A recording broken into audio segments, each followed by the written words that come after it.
এই তো এই তো চোখ খুলেছিস বাবা, সব ঠিক হয়ে যাবে। কালকে তোর অপারেশন, চিন্তা করিস না। ব্রেনের একটা ছোট্ট অপারেশন, ওই নিয়ে তুই একদম ভাববি না। তোর বাবা তোর সাথে আছে, তোর সাথে আছে তোর বাবা।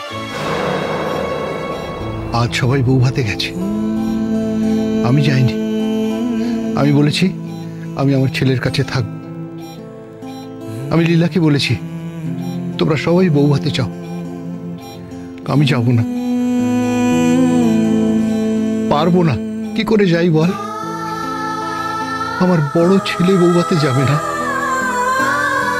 সেখানে সে হাসি ঠাট্টা করবে না, হই হই করবে না, আর আমি তার বাবা হয়ে ওখানে হাসি ঠাট্টা করবো, কবজি ডুবিয়ে মাছ মাংস মিষ্টি খেতে পারি বল?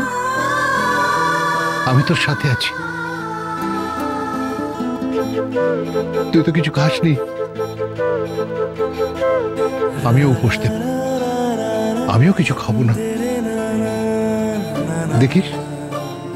তবে আমি নিশ্চিত আর একজনও আছে যে দাঁতের কুটোটি পর্যন্ত কাটবে না, সে হচ্ছে তোর বউ ঝিল। এই জানিস, ঝিল অপারেশন করতে রাজি হয়েছে। ওর অপারেশন হবে, ও মুখ ফুটে কথা বলবে। ও তোর কাছে এসে বলবে, সঞ্জু তোমাকে আমি ভীষণ ভালোবাসি, খুব ভালোবাসি।